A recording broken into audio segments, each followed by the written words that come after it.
அச்சமில்லை அச்சமில்லை அச்சமென்பதில்லையே இச்சகத்து உள்ளுரெல்லாம் எதிர்த்து நின்று போதினும் அச்சமில்லை அச்சமில்லை అచ్చమెన్బదిల్లయే భయం లేదు భయం లేదు భయమన్నది లేనే లేదు.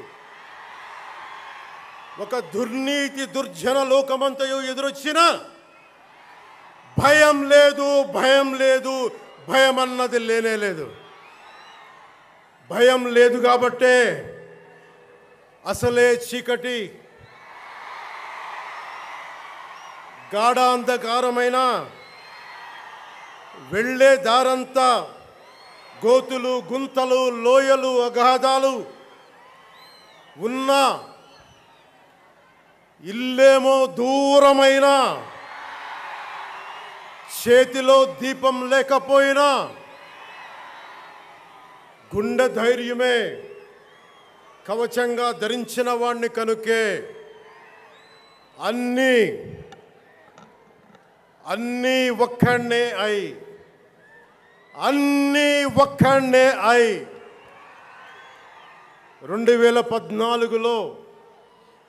2014లో జనసేన పార్టీని స్థాపించాం.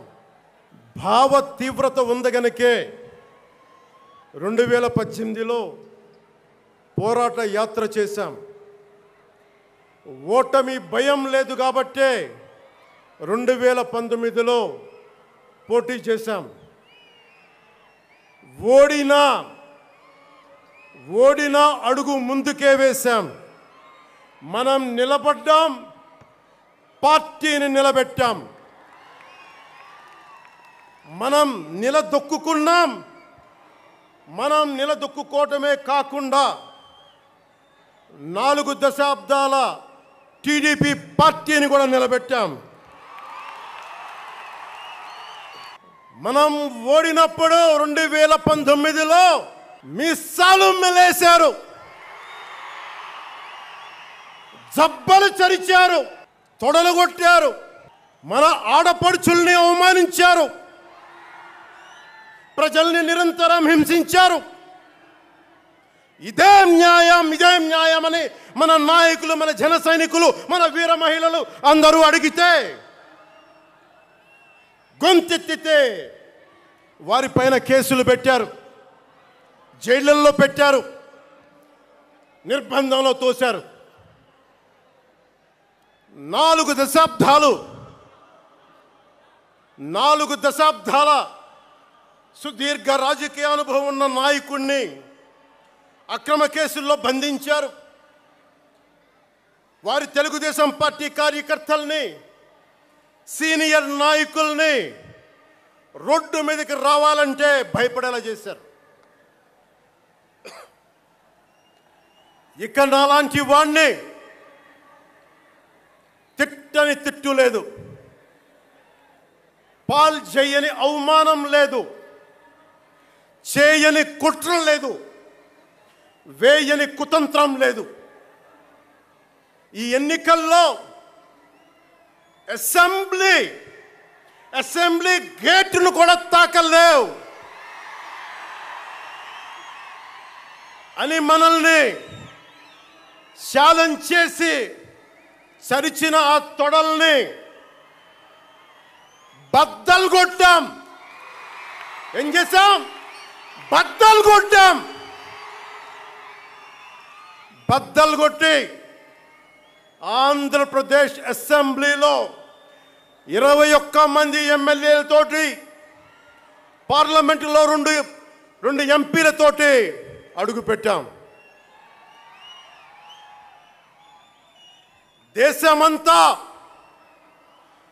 దేశమంతా తల తిప్పి తిరిగి చూసేలా 100% స్ట్రైక్ రేట్తో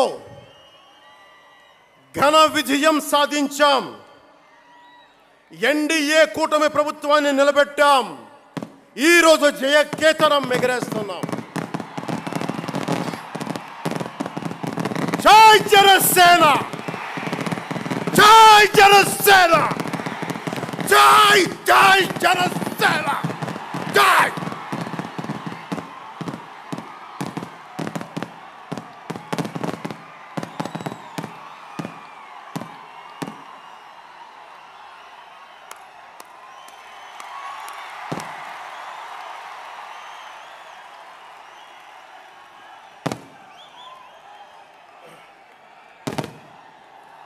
భరత భూమి నేర్పినదో, ప్రజాకోటి నేర్పినదో నిజం ఏమిటో కానీ ఒట్టి చేతిలో శత్రువుపై దుమికే శక్తి ఉంది అని చెప్పిన దాశరథి కృష్ణమాచార్య మాట బలం తెలంగాణకే కాదు, నెల్లూరులో చదువుకున్న నాకు కూడా. అందుకేనేమో అలా మన జనసేన జన్మస్థలం తెలంగాణ అయ్యింది, కర్మస్థలం ఆంధ్ర అయ్యింది. రుద్రవీణ వాయిస్తా, అగ్ని ధారలు కురిపిస్తా, తిరుగుబాటు జెండా పట్టిస్తా, దుష్ట పాలన నుండి విముక్తి కలిగిస్తా అన్న కృష్ణమాచార్య మాటలు మాకే కాదు, మబ్బుల్లో పరిగెత్తే పిడుగులు, వేట కోసం బయటకొచ్చిన కొదమ సింహాలు వారికి కూడా ఊతమిచ్చినాయి.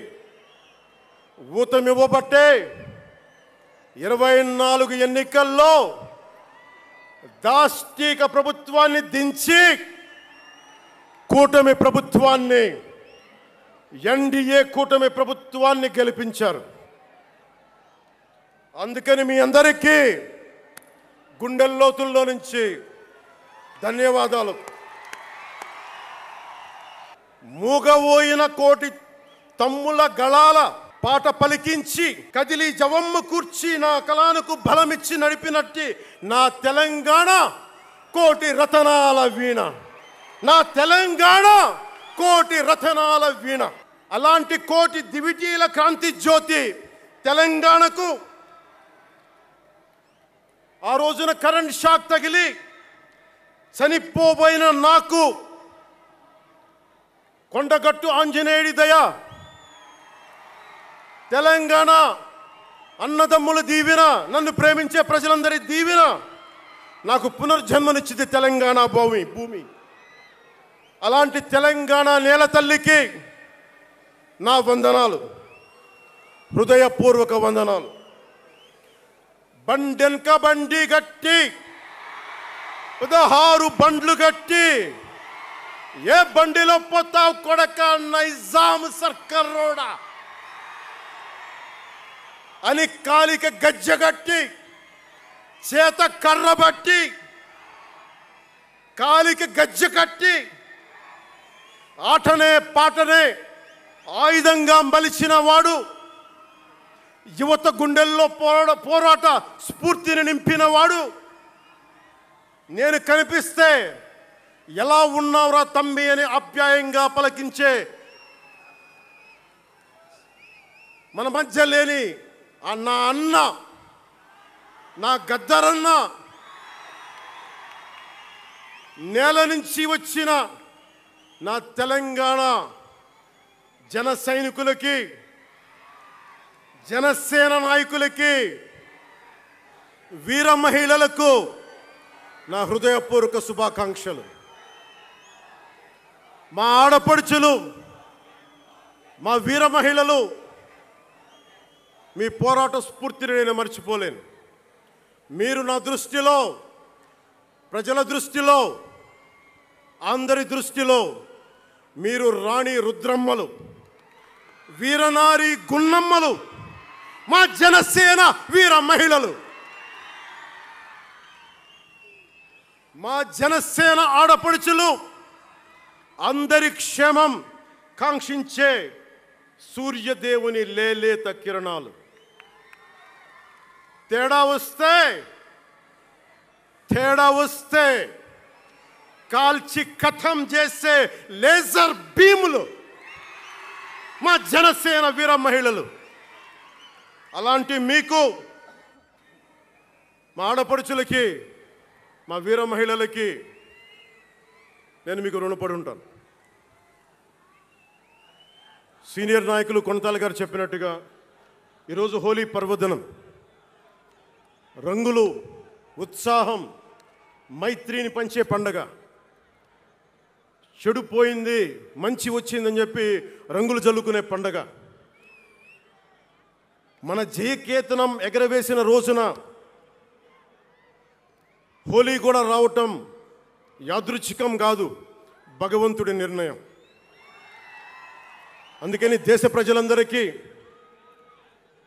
నా హోలీ శుభాకాంక్షలు తెలియజేస్తా ఉన్నాను. ये भगवान का आशीर्वाद है कि जनसेना का यह खास दिन होली के पावन त्योहार के साथ आया है. मेरे लिए होली रंगों का त्योहार है, एकता का त्योहार है, दोस्ती का उत्सव है, खुशी और उल्लास का पर्व है. इस शुभ अवसर पर मैं इस मंच से, पिठापुरम से आप सभी को होली की हार्दिक शुभकामनाएं देता हूं. తమిళనాడు నుంచి నాకు ఎంతో ప్రేమనిచ్చారు. మన స్పీచ్లు చూస్తారంట నాకు తెలియదు. మన తమిళనాడు పర్యటనకి వెళ్తే అందరూ నాకు ఎంతో ప్రేమనిచ్చారు. షణ్ముఖ యాత్రకి వెళితే నేను తమిళనాడులో చాలా కీలకమైన దశలో ఉన్నవాడిని, పెరిగినవాడిని. సుబ్రహ్మణ్య భారతీయారిని స్ఫూర్తిని నింపుకున్నవాడిని.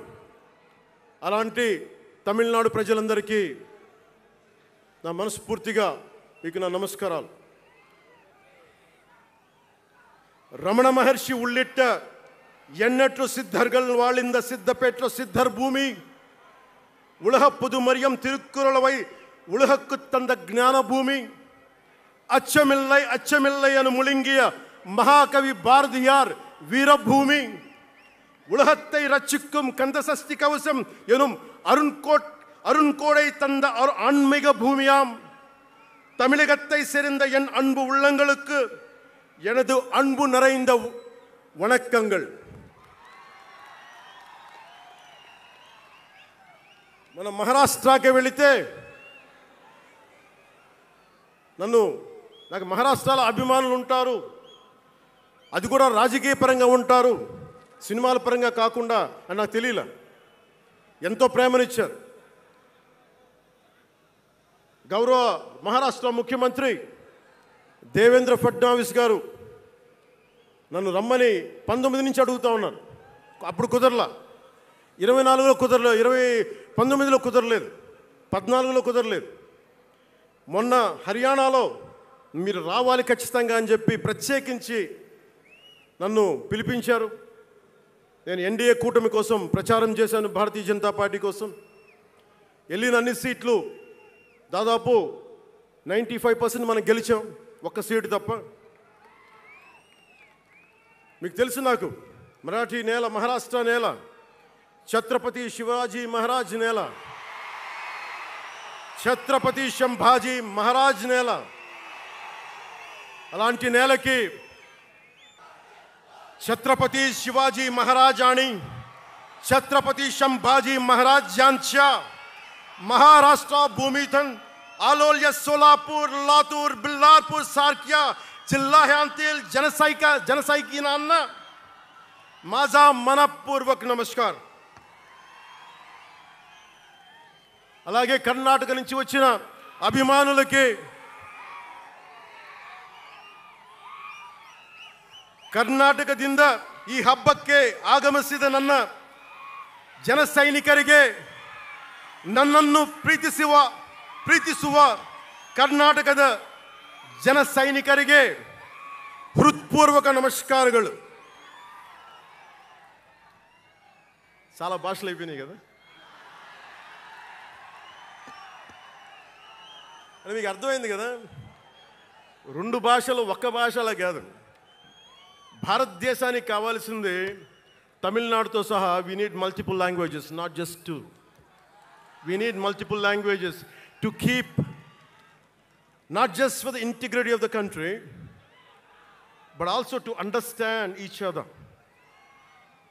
to share love with each other. అందుకనే బహుభాష భారతదేశానికి మంచిది. చెప్తామా? భారత్ మాతాకి జై. బోలో భారత్ మాతాకి.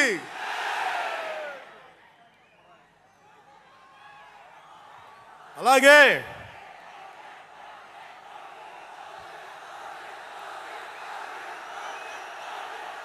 చేద్దాం, చాలు, వస్తుంది. ఇందాక స్టేజ్ పైకి వచ్చేటప్పుడు కిందకి వెళ్ళాం, మళ్ళీ సభ ముందు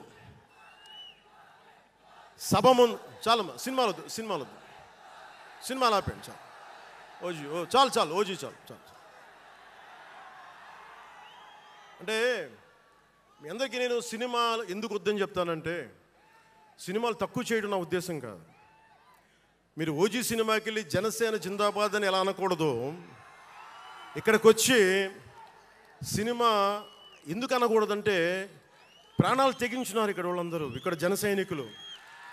ఎందుకు సినిమా మాట్లాడకూడదు అంటే, 450 మంది పైచీలకు జన సైనికులు సినిమాలను కాదు సిద్ధాంతాలు నమ్మి చనిపోయారు. వారి గౌరవం కోసం.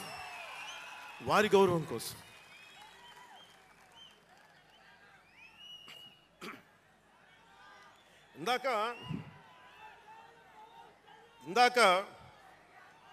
వద్దాం, అవి కూడా వినండి. మీరు వింటలేదని అర్థం. నా పేరు అరుస్తున్నారు అంటే మీరు నా మాట వింటలేదని. నా మాట వింటే 151 ఉన్న సీట్లు పార్టీ పోయింది. అందుకే నా మాట వినాలి, కూర్చోండి.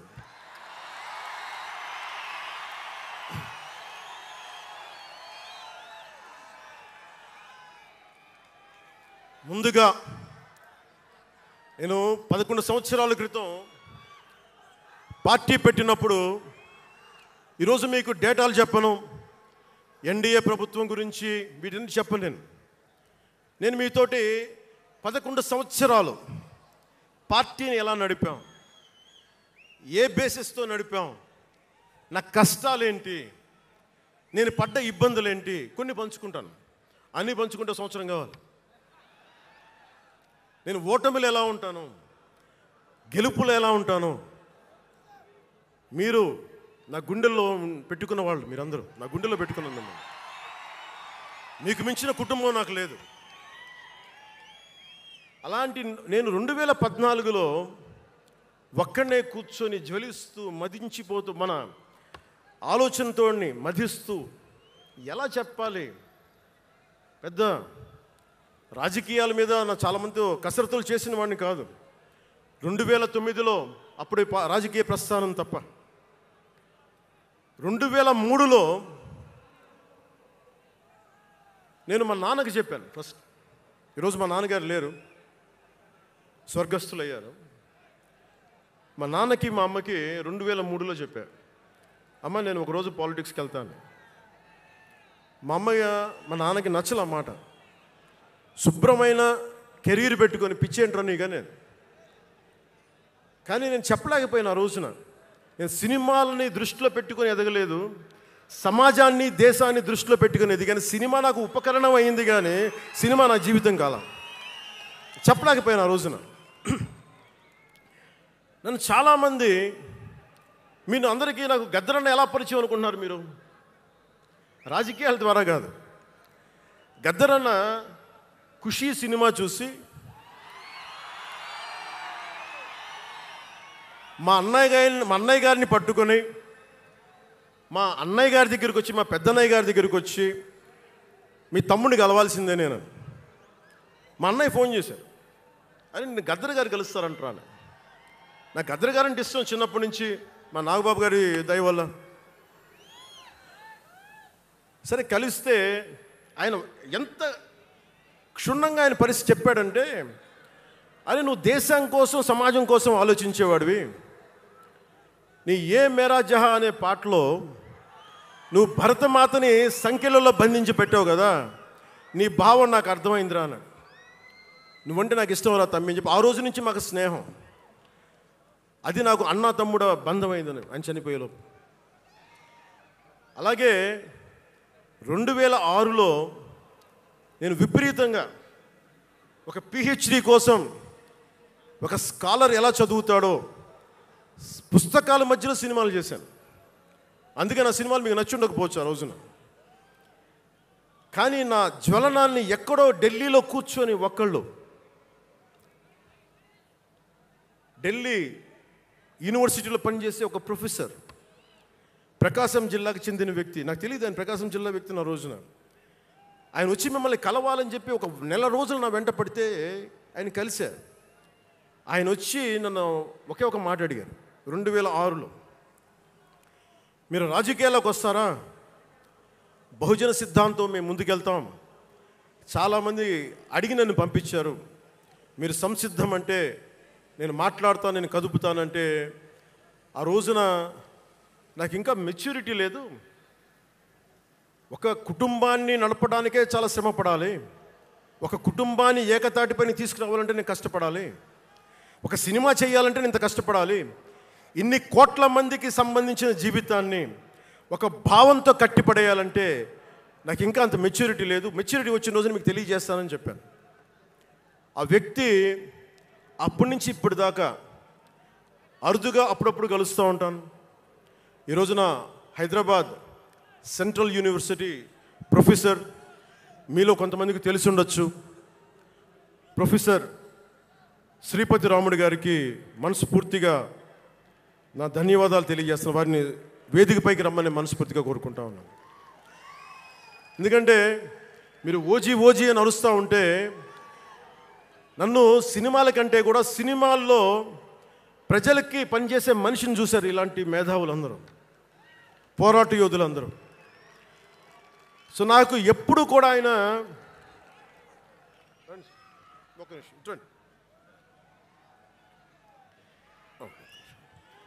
ప్రొఫెసర్ గారు మన జనసేన పార్టీ కాదు, ఆయన ప్రొఫెసరే. బహుజన సిద్ధాంతాల కోసం, అంబేద్కర్ ఆశయాల కోసం, అణగారిన వర్గాల కోసం నిలబడ్డ వ్యక్తి. ఆయన చాలామంది విద్యార్థుల్ని పిహెచ్డీలకి సిద్ధం చేసే వ్యక్తి. మన దగ్గరున్న బేతపూడి విజయ్ కుమార్ గారు కూడా ఆయన శిష్యుడే.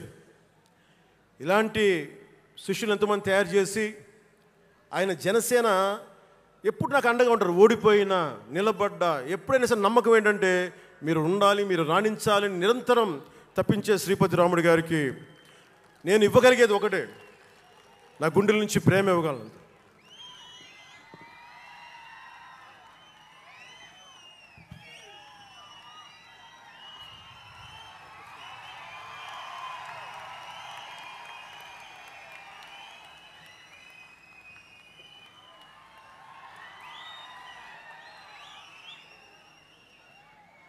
అంటే కృతజ్ఞత అనేది ఎంత అవసరం, గుర్తింపు ఎంత అవసరం అంటే మనం ఏదో అయినప్పుడు కాదు, ఏవి అవ్వనప్పుడు మనం వెంట నిలబడాల్సింది.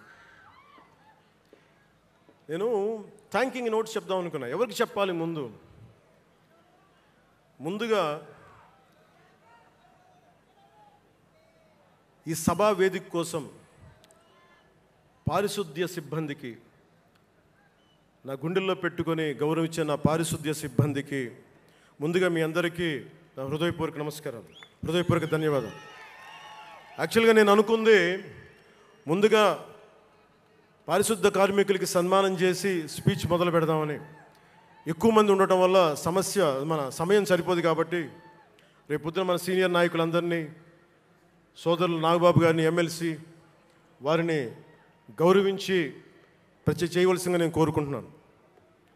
అలాగే దారి పొడవునా శుభాకాంక్షలు తెలియజేసిన హోర్డింగ్స్ ద్వారా నా సోదరులు సోదరీమణులందరికీ, ప్రతి ఒక్కరికి, నాయకులందరికీ నా ధన్యవాదాలు. డిప్యూటీ సీఎం పేషి అధికారులందరికీ కూడా నా ధన్యవాదాలు. నా సెక్యూరిటీ సిబ్బందికి కూడా నా ధన్యవాదాలు. ఈ ఆవిర్భావ దినోత్సవానికి ముందుండి నడిపించిన గౌరవ సివిల్ సప్లైస్ మంత్రి, Janasena political affairs committee chairman, నన్ను కాలానికి నా పరీక్షలు పెట్టి కానీ ఒకసారి నిర్ణయం తీసుకున్న తర్వాత ఓడిపోయినా కానీ వెన్నంటే నిలబడ్డ నా సోదరుడు పిఎస్సి చైర్మన్, గౌరవ సివిల్ సప్లైస్ మంత్రి శ్రీ నాదెండ్ల మనోహర్ గారికి నా హృదయపూర్వక ధన్యవాదాలు.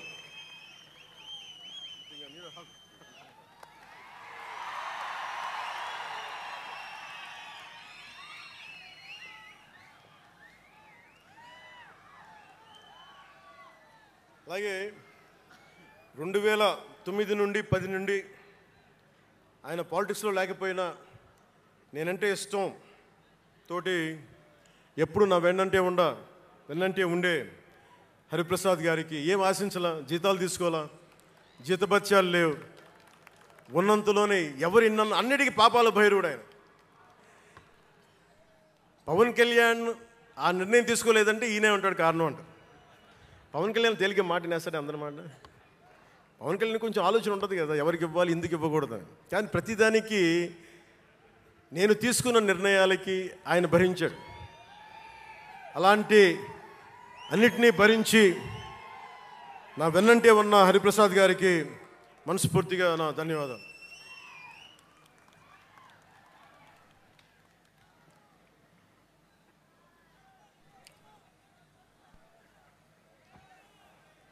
అలాగే అన్ని కమిటీల సభ్యులందరికీ పేరు పేరున, కేకే గారికి, తెగించే గుణమున్న పంచకర్ల సందీప్కి, పోరాటం చేసిన నాయకులందరికీ నా ప్రత్యేక ధన్యవాదాలు. సోషల్ మీడియా సిబ్బందికి, స్టేజ్ కల్చరల్ ఆర్టిస్టులందరికీ, ఫుడ్ సప్లయర్స్ అందరికీ, దాతలకి, డాక్టర్స్ టీమ్కి, ప్రతి ఒక్కరికి నా హృదయపూర్వక నమస్కారాలు. ఇందాక ఆ పైన హెలికాప్టర్లో వస్తుంటే చాలామంది ఫోటోగ్రాఫ్స్ కనిపించినాయి. ముఖ్యంగా తెలుగు సినిమా హీరోలు, సూపర్ స్టార్స్ ఫొటోస్. ప్రభాస్ గారిది, మహేష్ బాబు గారిది, జూనియర్ ఎన్టీఆర్ గారిది, అల్లు అర్జున్ గారిది, సాయి ధరమ్ తేజ్ గారి, నందమూరి అభిమానులు, మెగాస్టార్ చిరంజీవి గారి అభిమానులకి, మెగాస్టార్ తనయులు, గేమ్ చేంజర్ రామ్ చరణ్ గారి అభిమానులు, తెలుగు హీరోయిన్లు, ప్రతి నటుల అందరి హీరోల అభిమానులు, మీ అందరికీ కూడా నా ప్రత్యేక నమస్కారాలు, ధన్యవాదాలు. అలాగే పవన్ కళ్యాణ్ అభిమానులు కూడా నా హృదయపూర్వక నమస్కారం.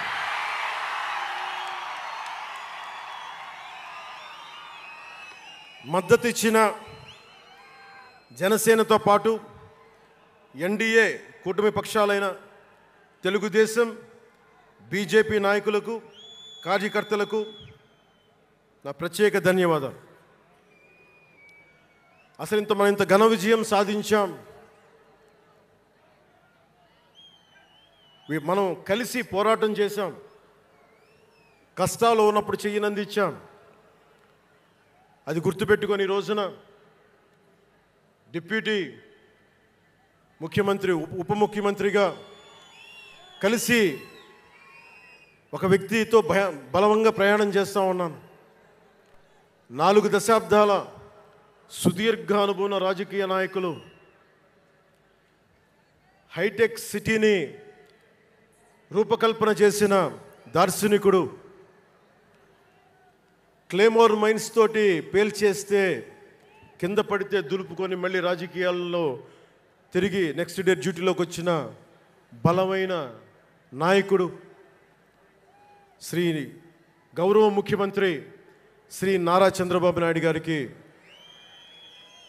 వారి తనయులు శ్రీ నారా లోకేష్ గారికి నా హృదయపూర్వక ధన్యవాదాలు, నమస్కారాలు.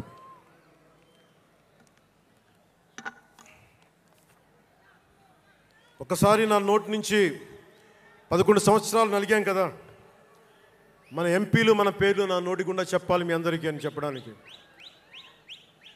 నాదెండ్ల మనోహర్ గారికి, కందుల దుర్గేష్ గారికి, ఎంపీలు తంగెళ్ళ ఉదయ్ శ్రీనివాస్ గారికి, వల్లభనేని బాలశౌరి గారికి, కొణిదెల నాగబాబు గారికి, హరిప్రసాద్ గారికి, నిమ్మక జయకృష్ణ గారికి, లోకం నాగం మాధవ్ గారికి, కొనతాల రామకృష్ణ గారికి, పంచకల్ల రమేష్ బాబు గారికి, సుందరపు విజయ్ కుమార్ గారికి, చనిపోయిన వంశీకృష్ణ యాదవ్ గారికి, పంతం నానాజీ గారికి, బత్తుల బలరామకృష్ణ గారికి, శ్రీ దేవీవర ప్రసాద్ గారికి, గిడ్డి సత్యనారాయణ గారికి, పులపర్తి ఆంజనేయులు గారికి, బొమ్మిడి నాయకర్ గారికి, బోలిశెట్టి శ్రీనివాస్ గారికి, పొత్సమాత ధర్మరాజు గారికి, చిర్రి బాలరాజు గారికి, మండలి బుద్ధప్రసాద్ గారికి, ఆర్ శ్రీధర్ గారికి, ఆరణి శ్రీనివాసులు గారికి, 2000 పవన్ కళ్యాణ్ మర్చిపోయా, నేను మర్చిపోయినా మీరు మర్చిపోయిన ఎవరు కదా.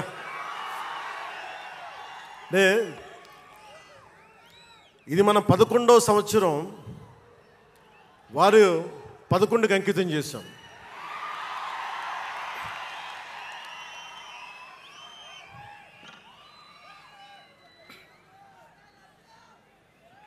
Love you two.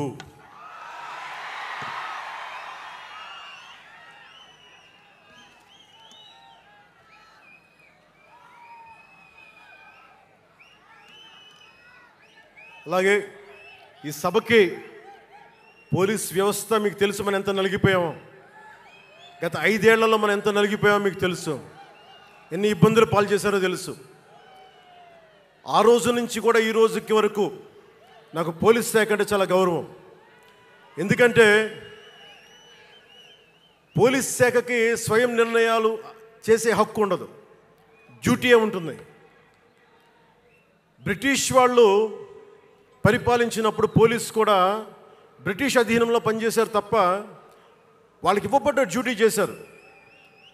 భగత్ సింగ్ని కొట్టమంటే కొట్టారు, జైల్లో పెట్టమంటే పెట్టారు, గాంధీ గారిని లాక్కెళ్ళిపోమంటే లాక్కెళ్ళిపోయారు. వాళ్ళు చేయకపోతే అది డ్యూటీకి విరుద్ధం అవుతుంది, చేయక తప్పదు. మరి అదే పోలీస్ ఆ రోజున వచ్చారు. స్వాతంత్రం వచ్చిన తర్వాత మిలిటరీ కూడా అంతే. అందుకనే నాకు పోలీస్ శాఖ మీద ఎప్పుడు వ్యక్తిగతంగా కోపం ఉండదు, ఏదో కొద్దిమంది వ్యక్తులు ఎక్కువ చేస్తే తప్ప. అలాగా ఈ రోజున చాలా గొప్పగా నిలబడ్డ, సహకరించిన పోలీస్ అధిపతి డీజీపీ గారికి, కాకినాడ జిల్లా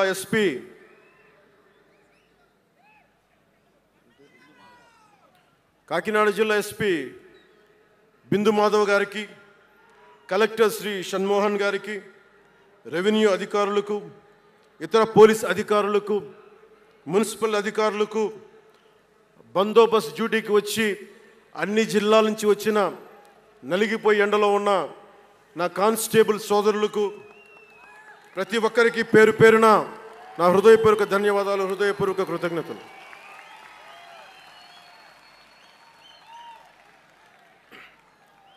నా ఇష్టం, నా కోరిక ఎప్పుడూ సగటు మనిషిగా ఉండటమే. తన పని తను చేసుకుంటూ ఉండటం, ఎవరి జోలికి వెళ్లకుండా ఉండటం, బతికేయడం, తన కుటుంబం వరకు జీవితాన్ని కుదించడం, సగటు మధ్యతరగతి మనిషిగా బతకాలనేది నా కోరిక చిన్నప్పటి నుంచి. మా నాన్న కోరిక ఏంటంటే, నేను ఇంటర్ చదువుతున్నప్పుడు, అరే నేను డిగ్రీ చదవలేకపోయి, నువ్వు డిగ్రీ చదివి కనీసం నువ్వు ఎస్ఐగా సెలెక్ట్ అయితే నువ్వు కనీసం డిఎస్పీ కంటే కొంచెం పై ర్యాంక్లో నువ్వు రిటైర్ అవుతారు అని చెప్పాడు మా నాన్న. దురదృష్టవశాత్తు నేను డిగ్రీ చేయలేకపోయా. కానీ నేను అంటే నాకు అంతకుమించి కోరికలు లేవు, అది చెప్పడానికి నా ఉద్దేశం. చాలా చిన్న జీవితాలు మాయి. మా అన్నయ్య గారు ఏదో పొరపాటు యాక్టర్ అయిపోయారు తప్ప నాకు రావాలి నేను ఎప్పుడు అనుకోలే. అదే నెల్లూరులో, అదే ఫతేఖాన్పేటలో చిన్న ఇంట్లో ఇంకొక మామిడి మొక్క ఉంటే బాగుంటుంది అనుకున్న కోరిక తప్ప కోట్లు సంపాదించాలి, పేరు రావాలని ఎప్పుడు ఆశించాల. సో నన్ను ఎలా పెంచారు మా ఇంట్లో అంటే మీరు ఆశ్చర్యపోతారు. మొన్న నా friend Anand Sai TTD board సభ్యుడిగా నియమితులయ్యారు. అతను చెప్తా ఉన్నాను నాకు ఈ మధ్యన, నన్ను ఎలా పెంచారంటే మా ఇంట్లో అతని ఆనంద్ సాయి మాటల్లో, చిన్న తంబి అని తమిళ సినిమా ఉంటుంది, మన తెలుగులో చంటి అని సినిమా తీశారు. చిన్న తంబి కదా ఆనంద్, అవునా? అందులో హీరోయిన్ని ఎలా పెంచుతారు ఇంట్లో నుంచి బయటికి వెళ్ళకుండా? చంటీలో హీరోయిన్ మీనాని ఎలా పెంచారు ఇంట్లో నుంచి బయటికి వెళ్ళకుండా? మా ఇంట్లో నన్ను అలా పెంచారు. వీడి బయటికి వెళ్తే ఏమైపోతాడో, సున్నితమైన వ్యక్తి, వీడికి ఆస్తమా ఉంది, వీడికి ఇలాంటి పరిస్థితుల్లో నన్ను ఇంట్లో నుంచి కదలనివ్వకుండా, ఎక్కడికి వెళ్ళనివ్వకుండా, ఎక్కడికన్నా బయటికి వెళ్తే పంపించారు. ఒకరోజు చెన్నైలో నేను అన్నానగర్లో కంప్యూటర్ ప్రోగ్రామింగ్ కోర్స్ చేసేవాడిని ఒక సంవత్సరం పాటు. ఆ ప్రోగ్రామ్ ఫైనల్ చేసే పరిస్థితుల్లో టైం 10:30 అయింది, 10:30 రాత్రి. ఇంటికి వెళ్ళడం గంట లేట్ అయింది. అంటే మనం సాయంత్రం 6 గంటలకు వెళ్ళిపోవాలి. ఆ రోజు 10:30కి వెళ్తే చెప్పా పెట్టకుండా, అంటే మన కొంచెం లేట్ అయింది ఎగ్జామ్స్ వల్ల. ఇంటికి వెళ్ళేటప్పటికి ఎలా ఉంది అంటే, ఇంట్లో ఆడపిల్ల వెళ్ళిపోతే ఇల్లు ఎలా ఉంటుందో, 10:30కి నేను ఇంటికి వెళ్తే మా అన్నయ్య షూటింగ్ నుంచి క్యాన్సిల్ చేసుకుని వచ్చేస్తా ఉన్నారు. మా వదిన ఇంట్లో హాల్లో ఉంది, మా నాగబాబు వీధి బయట తిరుగుతూ ఉన్నాడు. మొత్తం అందరూ ఏమైపోయాడు, ఎక్కడికి ఏమైపోయాడని. నేను ఎగ్జామ్ రాసి వస్తున్నాను, బస్సులు దొరకలేదు నాకు, 2 బస్సులు మారి రావాలని చెప్పాను. నాకు కార్లు లేవు ఆ టైంలో. అంటే అలాంటి నన్ను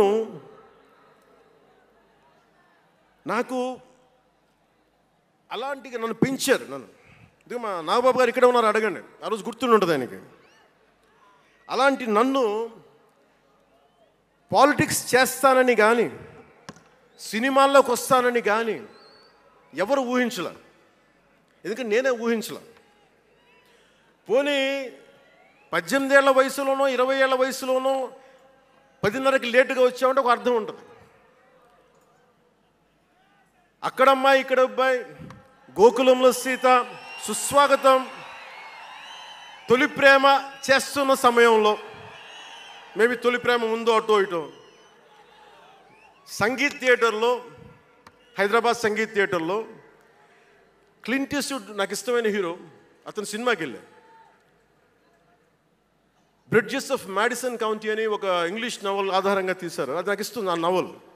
సో ఎలా తీశారని చెప్పి నేను షూటింగ్ రిలీజ్ కూడా అయిపోయినట్టుంది తొలి ప్రేమ. నేను నా ఫ్రెండ్ ఆనంద్ సాయిని, హరీష్ పాయిని, ఇంకో 2-3తోటి సెకండ్ షోకి వెళ్ళా. సెకండ్ షోకి వెళ్ళి ఇంటికి వస్తే కింద మా నాన్న, ఇంట్లో పైన రూమ్లో పడుకోవాల్సిన మా నాన్న కింద కుర్చీ వేసుకొని, ఓ నీల్ కమల్ చైర్ వేసుకొని నా కోసం వెయిట్ చేస్తూ ఉన్నాడు. ఎక్కడికి రా వెళ్ళామని. షూటింగ్ అన్నాడు. షూటింగ్ అన్నాడు, సినిమాకి వెళ్ళానంటే ఆయన ఎట్లా తిట్టాడంటే నన్ను, నేను చాలా తప్పుడు పనులు చేసేస్తున్నట్టుగా, ఏదో బార్లో కూర్చొని తాగేసినట్టుగా. నేను అప్పటికి కొంచెం గుండె ధైర్యం తెచ్చుకొని చెప్పాను. అక్కడ మా నాన్నంటే భయం, చిన్నప్పుడు చాలా కొట్టేవాడు మా నాన్న మమ్మల్ని. ఆ భయం నన్ను కొట్టింది తక్కువ కానీ మా అన్నయ్యని కొట్టింది ఎక్కువ. సో యముడికి మొగుళ్ళలో ప్రసాద్ బాబు ఉంటాడు. చిరంజీవి గారు పక్క వ్యక్తిని కొడితే ఇతను లైన్లోకి వచ్చేస్తాడు. అక్కడ నేను డిసిప్లిన్లోకి వచ్చాను. అట్లాగే వీళ్ళని కొడితే నేను డిసిప్లిన్లోకి వచ్చాను. నాకు ఆయన కొట్టక్కర్లేదు, నేను డిసిప్లిన్గా ఉంటాను. సో నాకు మా నాన్న చూడగానే భయం వేసింది. కొడతాడా గబుక్కున బాగుండదేమో అనుకునేవాడిని. నేను చెప్పాను, కొంచెం బలం తెచ్చుకొని 3 సినిమాలు హిట్లు వచ్చినాయి, 4వ సినిమా రిలీజ్ అయ్యి హిట్ అయింది తొలి ప్రేమ. నాన్న నేను హీరో నన్న సంగతి కూడా మర్చిపోకు, నువ్వు అర్థం చేసుకో అని చెప్పాను. ఇంకా ఎక్కువ తిట్టాడు. అంటే మా నాన్న తిట్లు ఎలా ఉన్నాయంటే చెప్పలేను. కానీ ఈ అర్ధరాత్రి అపరాత్రి తిరుగుళ్ళు ఏంట్రా, ఈ సెకండ్ షోలకి వెళ్ళడం ఏంటి, ఏదో హీరో అయ్యావు అయితే అన్ని హెల్ప్ చేసేస్తావా అని తల ఉంచుకొని పైకి వెళ్ళిపోయాడు. అంటే అలాంటి నేను ఇన్ని కోట్ల మందికి సంబంధించిన పాలిటిక్స్ చేయాలంటే భగవంతుడు రాసిన రాత కాకపోతే నేను కోరుకున్నదా కాదు అది. అలాంటి వాతావరణంలో పెరిగిన నేను ఈ సినిమాలు ఏంటో, ఈ పాలిటిక్స్ ఏంటో, పార్టీ పెట్టడం ఏంటో అని అనుకుంటే అంటే ఇందాక ఎందుకు బయటికి వెళ్ళానంటే ఇవన్నీ ఆలోచిస్తున్నా. ఇదంతా భగవంతుడు మాయ తప్ప నాది కాదు నాకు తెలుసు. అలాంటి జీవితానికి దారి ఏర్పరిచింది, ప్రజా సమస్యలపై నిలబడేలా చేసింది, పార్టీ పెట్టనిచ్చింది నాలోని భావ తీవ్రత. పార్టీ పెట్టనిచ్చింది భావ తీవ్రత, పుస్తక పఠనం, డబ్బులు సంపాదించాక ఖర్చు పెట్టనంటే ఎలా కుదరదో, వద్దనుకున్న ఏదోలా ఖర్చు అయిపోతాయి. అలాగా కొంత జ్ఞానం వచ్చాక, కొంత చదివాక, కొంత చెయ్యగలిగే సత్తా ఉన్నాక నేను ఊరికనే కూర్చుంటాను, నేను ఏమి చెయ్యనంటే జీవితం అలా ఉండనివ్వదు.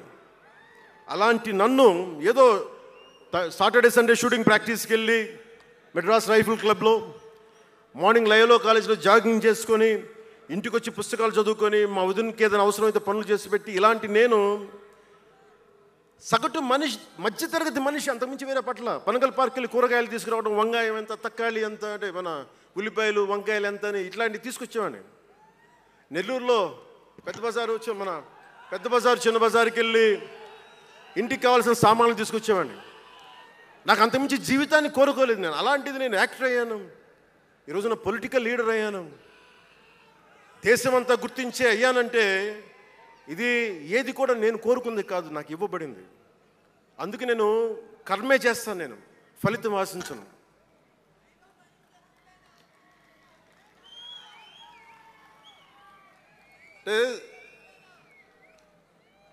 అంటే ఎలా ఉంటుందంటే, అది ఇవన్నీ ఎందుకు చెప్తున్నానంటే, సగటు మనిషి చాలా భయాల మధ్య, చాలా బాధ్యతల మధ్య జీవితాన్ని కొనసాగించాలి. ఒక మాట అంటే ఎక్కువ, ఒక మాట అంటే తక్కువ, చాలా సన్నని గీతల మధ్య బతకాలి. ఒకలాగా చెప్పాలంటే అరిటాకు లాంటి జీవితం. అరిటాకు ఉంది కదా అని జీవితం వడ్డించిన విస్తరు అవ్వదు. చిన్నపాటి ముళ్ళు తగిలినా మొత్తానికి చిరుగుపోతుంది. అలాంటి కోట్లాది సగటు మనుషుల ప్రభావితం చేసే సినిమా కానీ, కోట్లాది మందిని ప్రభావితం చేసే రాజకీయాలు కానీ నాకు చాలా బాధ్యతనిచ్చాయి. సినిమాలో ఎంత చెప్తే మంచిది, ఎంత చెప్తే మంచిది కాదు అని ఆలోచించి చేసేవాడిని. ఒక దేశభక్తి పాట పెడితే మంచిదా, ఒక క్లబ్ డాన్స్ పెడితే మంచిదా, ఈ రెండు ఆలోచించి దేశభక్తికి వెళ్ళాను నేను. అందుకే ఏ మెరా జేహానే పెట్టాను తప్ప ఓ మై డార్లింగ్ అని పెట్టలా. అంటే అంటే ఎందుకు నేను ఆలోచిస్తానంటే, మనిషి మనెవరం శాశ్వతం కాదు. మాట అది మంచి అయినా చెడైనా, అందుకే ఆలోచించే మాట్లాడతాను ఎప్పుడు. ఈ అన్న మాట ఒక తరం 2-3 తరాలు ఉండిపోతే పర్యవసానం ఏంటి, ఎనీ పబ్లిక్ పాలసీ, ఇవన్నీ ఆలోచించి నేను జనసేన కోసం ప్రతిపాదించిన 7 సిద్ధాంతాలు చాలా మదించి, శోధించి, తర్కించి మీ ముందు పెట్టింది. సంవత్సరం కాదు, 2 సంవత్సరాలు కాదు, నేను టీనేజర్గా ఉన్నప్పటి నుంచి నాకు నెల్లూరు డైకస్ రోడ్లో డాక్టర్ కరీముల్లా గారు నాకు ఆస్తమాకు వచ్చినప్పుడల్లా నాకు డెర్ఫ్లిన్ ఇంజెక్షన్ ఇచ్చేవాళ్ళు. ఆయన కోసం వెయిట్ చేస్తూ ఉంటే ఒక బోర్డు నన్ను ఆకర్షించేది, prevention is better than cure అని. దాన్ని ఎప్పుడు గుర్తుండిపోయింది నాకు. అంటే వ్యాధి నివారణ కంటే, వ్యాధి చికిత్స కంటే కూడా వ్యాధి నివారణ మేలని. అందరూ చాలామంది అనుకుంటారు కదా, ఎందుకు నాకు చెగువెరా ఇష్టం అంటే అది కమ్యూనిజమో మావోయిజమోలా కాదు. ఒకడు డాక్టర్ అయ్యండి, శారీరకం రుగ్మతలు వస్తే బాగు చేసే డాక్టరు సమాజానికి పట్టే రుగ్మతలను ఎవడు బాగు చేస్తాడు అని చెప్పి డాక్టర్ వృత్తి వదిలి విప్లవకారుడు అయ్యాడు చూసారా, ఆ భావన నాకు ఇస్తుంది చెగువెరాలో. అంతేకాదు అతను మావోయిస్టో కమ్యూనిస్టో అని కాదు, గెరిల్లా అని కాదు, ఆ మానవీయ కోణం నాకు నచ్చి దాన్ని ఇష్టపడ్డాను చెగువెరాను. ఆ సిద్ధాంతాలని అంటే ఇవన్నీ ఎందుకు చెప్తున్నాను మీకంటే, చాలా ఆలోచించి చేశాను. అంటే అంత వయసు నుంచి ఆ సిద్ధాంతాలని చాలా బలంగా విశ్వసించేవాడిని, ఆచరించేవాడిని కనుక, వాటి కోసం నిలబడేవాడిని కనుక, నిలబడినందుకు ఆ సిద్ధాంతాలు నన్ను దశాబ్దం రాజకీయ పోరాటం చేయగలిగే సత్తానిచ్చినాయి. ఈ రోజున 100% స్ట్రైకింగ్ రేట్తో జైకేతనాన్ని ఎగరేస్తున్నాం ఈ రోజునంటే జనసేన 7 మూల సిద్ధాంతాలే కారణం. అంటే మీకు మొన్న మన జనసేన ఆవిర్భావ దినోత్సవం అని అనగానే పవన్ కళ్యాణ్, నేను ఎంత పేరుందో నాకే తెలీదు, ఇంగ్లీష్ పేపర్లో కూడా రాస్తారా నా పేరు అనుకుంటాను అప్పుడప్పుడు. ఏదో నేషనల్ పేపర్లో ఢిల్లీ నుంచి ఎవరో తెలుగు జర్నలిస్ట్ పంపించలా, హిందీ జర్నలిస్ట్ పంపించారు నాకు.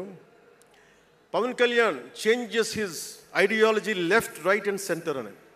అంటే వీడి అవసరాలకి ఎలా పడితే అలా మార్చేస్తాడని నాకు అనిపించింది. అలా ఎలా పడితే అలా మార్చేసేవాడు 11 సంవత్సరాలు పార్టీని నడపగలడా? 7 సినిమాలతోటి సూపర్ స్టార్డమ్ రాగలదా? నేను వద్దనుకున్నా ఓజీ అని అంటూ ఉంటారు, అవన్నీ వస్తాయా? 2007లో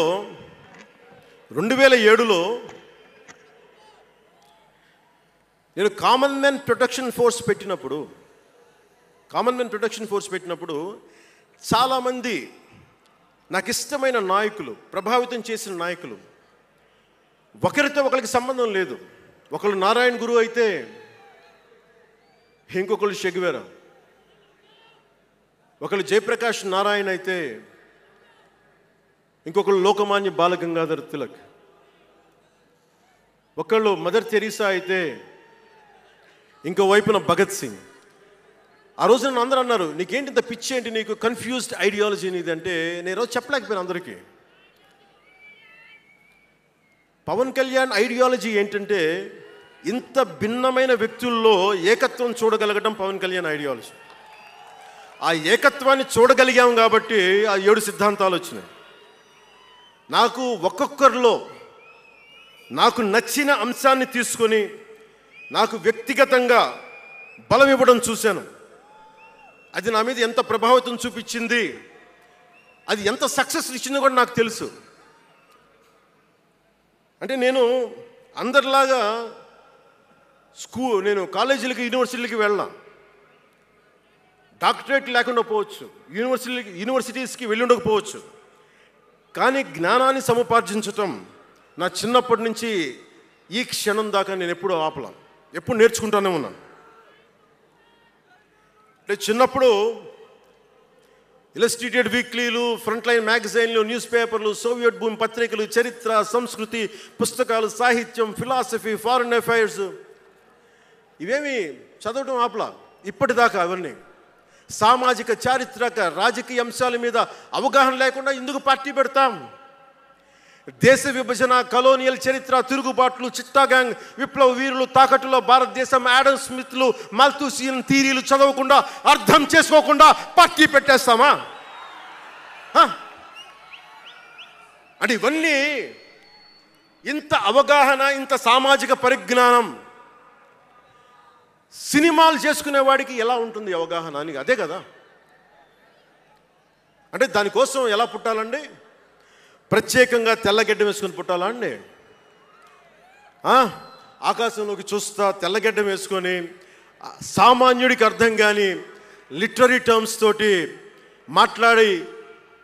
మాటల్ని మాట్లాడాలా? పోనీ పార్టీ పెట్టాలి అంటే నాన్న ముఖ్యమంత్రి అయి ఉండాలా? మావయ్య కేంద్ర మంత్రి అయి ఉండాలా? బాబాయిని చంపించి ఉండాలా అని ఎక్కడ రాసిలేదు కదా. అంటే దశాబ్దం పాటు ఒంటరిగా పార్టీని మొయ్యాలి అంటే ఎన్ని తిట్లు, ఎన్ని అవమానాలు భరించాలి, ఎంత నలిగుండాలి, ఎంత జ్వలించుకుపోవాలి, ఎన్ని పోగొట్టుకోవాలి. వ్యక్తిగత జీవితం నుంచి నా ఆరోగ్యం దాకా అన్నీ పోగొట్టుకుంటానే వచ్చాను. దానికి ఈ జయకేతనం నాకు ఆనందాన్ని ఇచ్చింది. ఎందుకు చెప్తున్నానంటే ఆరోగ్యం గురించి. నేను మార్షల్ ఆర్ట్స్ చేసేటప్పుడు 3 గ్రనైట్ రాళ్ళు గుండెల మీద పెట్టుకొని పగలగొట్టించుకునేవాడిని. 9 ఏళ్ల పిల్లలు, 8 ఏళ్ల పిల్లలు ముగ్గురిని ఒకళ్ళని ఇలా పట్టుకొని ఇంకొకటి భుజాల మీద ఎక్కించుకొని గుడుంబ శంకర్లో మోసుకొచ్చినంత బలం ఉంది. చూడటానికి బక్కగానే ఉంటా, కానీ బలం అపారం ఉండేది. అలాంటి నేను ఈ రోజున నాకు రెండో కొడుకు నేను ఎత్తుకోలేను. పెద్ద కొడుకుని ఎలాగ ఎత్తుకోలేను అనుకోండి, అది వేరే విషయం. నా రెండో కొడుకుని చిన్నోడు 6-7 సంవత్సరాలు, వాడిని ఎత్తుకోలేను నేను, అంత బలహీన పడిపోయాను. కానీ బలం తెచ్చుకుంటాం. మీ అందరి ఆశీస్సులతోటి బద్దలు కొడతాం మళ్ళీ. అంటే రాజకీయాల్లో ఉండాలంటే రెండు, పిచ్చి పవర్ హంగ్రీ ఉండాలి, లేదా బలమైన సైద్ధాంతిక బలమన్నా ఉండాలి. వ్యక్తిగా ఎదగాలి, పదవే ముఖ్యం, అధికారమే ముఖ్యం. దానికోసం గుండాల్ని వాడుకుంటాం, మర్డర్లు చేయిస్తాం, వేల కోట్లు దోచేస్తాం, కులాలని కెలికేస్తాం, రకరకాల విద్వేషాలు రెచ్చగొడతాం, తద్వారా లాభపడతాం అన్నది ఇంకో పద్ధతి. నేను అది కోడికత్తిని వాడుకుంటాం, నేను అలాంటివి ఎంచుకోలే. సైద్ధాంతిక రాజకీయాన్ని ఎంచుకున్నాను. నాకు ఊహ తెలిసినప్పటి నుంచి అలాగే బతికాను. అందుకే నేను సమాజం, సమతుల్యత, భావితరాల భవిష్యత్తు, దేశం అంతరంగిక భద్రత, దేశ భద్రత, శత్రు దేశాల దాడులు ఆలోచించి దశాబ్దన్నర నలిగి గుండె రగిలి అందరిలోనూ చైతన్యం రగిలించి ఈ రోజున జనసేన జయకేతనం ఎగరవేస్తున్నాం. ఇది జనసేన పద్ధతి. Registered party to recognised party. It took us a decade plus.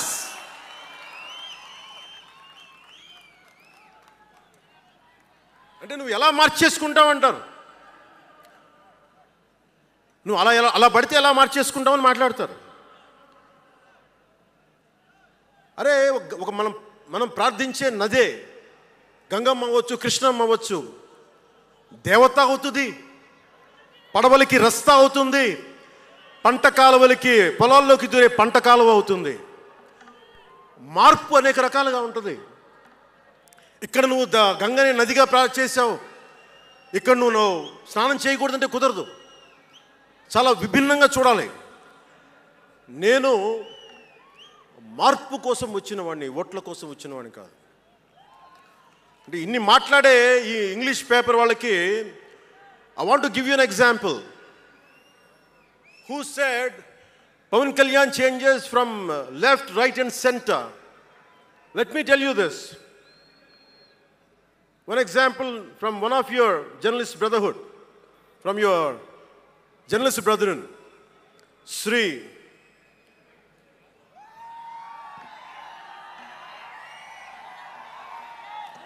M.J. Akbar. He wrote a book called Riot After Riot.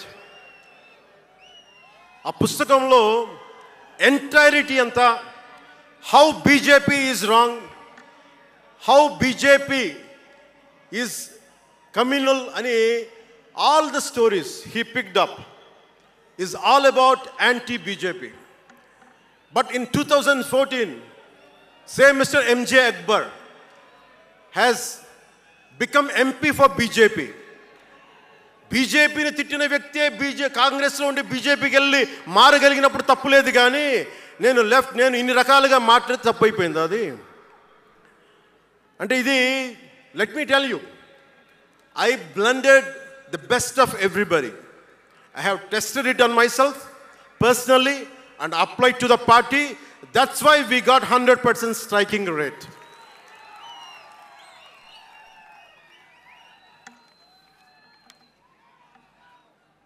నేను ఎలాంటి కాలంలో పెరిగానంటే భావోద్వేగాలు లేకుండా, జీవిత బరువులు మోయకుండా, కించిత్తు భావుకత లేకుండా, బాధ్యతగా నడవకుండా ఉంటే ఇంత దూరం రాగలమా?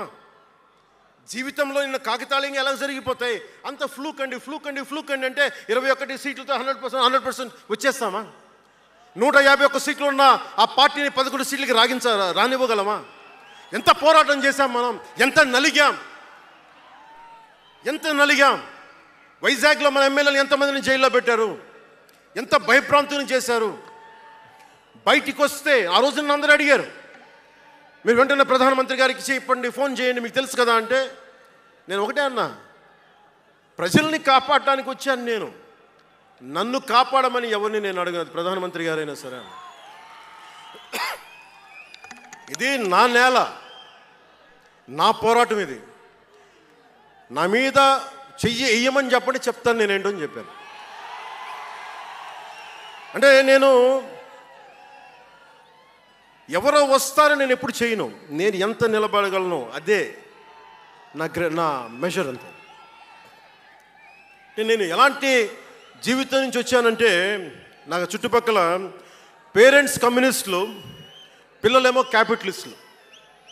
అలాంటి లెఫ్ట్ భావాలతో ఉన్న నాయకుల్ని, వారి పిల్లల్ని నేను నెల్లూరులో చూసేవాడిని.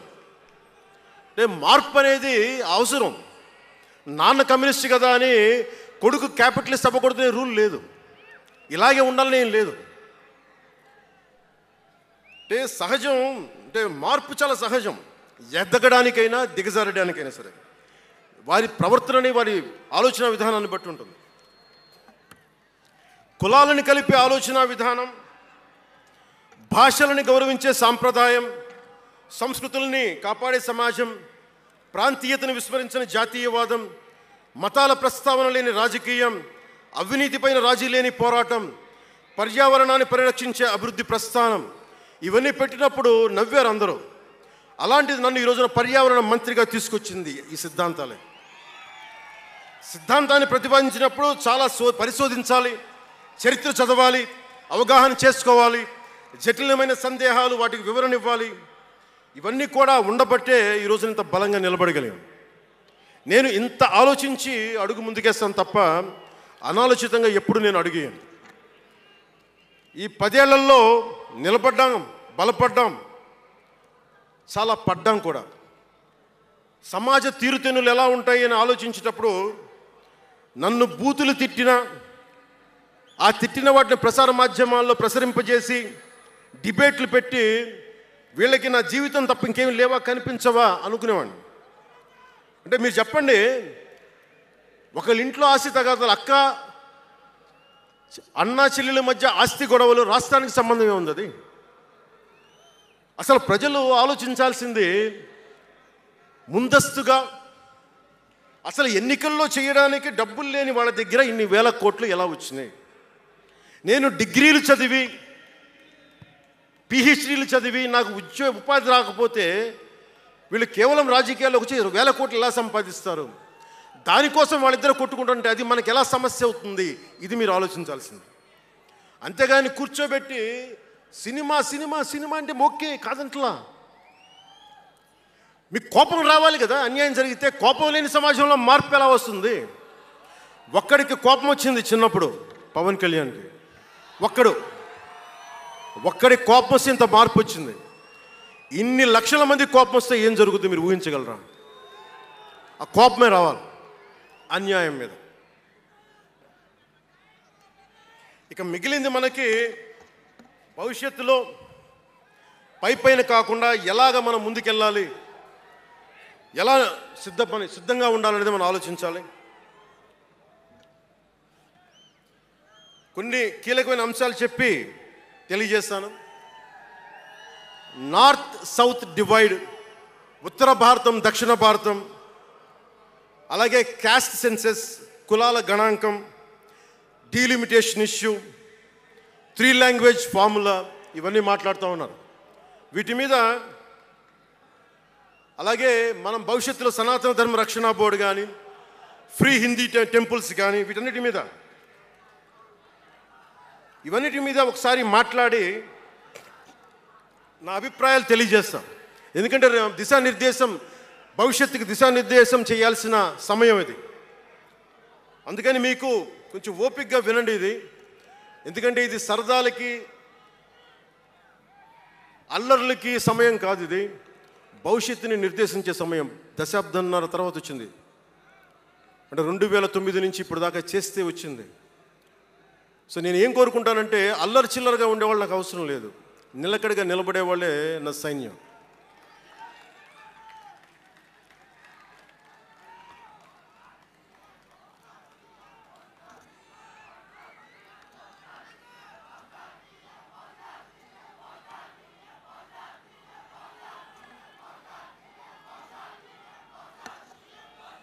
నేను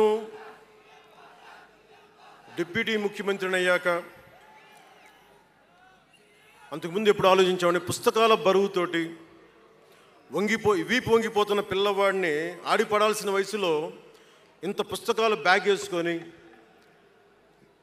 స్కూల్కి వెళ్తా, ఒకవైపు ఏమో టిఫిన్ క్యారియరు, ఇంకోవైపు ఏమో వాటర్ బాటిల్ పట్టుకొని జారిపోతా పడతా అమ్మకి నాన్నకి టాటా చెప్పి ఆ స్కూల్కి వెళ్ళే చిన్నపిల్లోడికి ఒక 2 పుస్తకాల బరువు తగ్గిస్తే నేను చాలా ధన్యుడిని అనుకునేవాడిని.